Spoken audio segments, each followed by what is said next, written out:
D'abord, c'est quand même un spectacle politique consternant. Hein, c'est quand même ça, quoi. On est entre la sidération et la tristesse de constater qu'on continue sur des tentatives de reproduction de combinaisons. Donc, on a un mauvais théâtre de boulevard. Oui. Avec des Français qui regardent la scène en se disant mais jusqu'où on va aller, quoi. C'est tragique. Je sais pas quel est le bon adjectif. Tragique, pathétique. Bon, c'est la démonstration, si je reviens à votre question, de simplement un président de la République dont l'isolement est absolument complet. Et qui ne veut pas lâcher la main. Qui veut pas lâcher la main, qui s'accroche au pouvoir.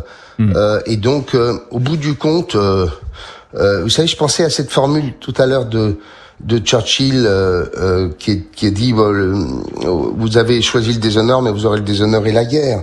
Et là, on est en train de choisir le déshonneur dans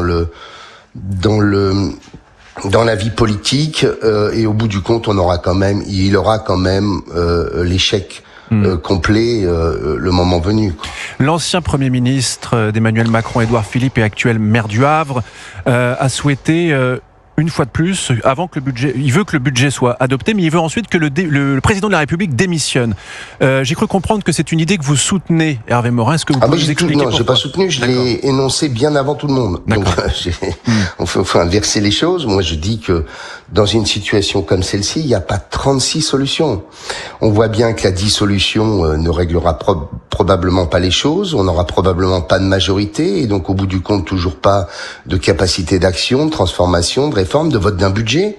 Et donc la seule solution qui existe réellement, si le président de la République avait le sens de l'intérêt national et pensait aux Français, ce serait d'annoncer qu'il va démissionner dans quelques mois, le temps que les partis politiques s'organisent, choisissent leurs candidats et qu'on ait des élections présidentielles au printemps prochain, avec pendant ce temps-là un gouvernement qui gérerait les affaires courantes, un budget qui serait construit pour éviter la catastrophe, mais certainement pas en renonçant, comme on est en train de nous l'annoncer, par exemple à la réforme des retraites, dont on sait que le coût immédiat est de 3 milliards. Oui.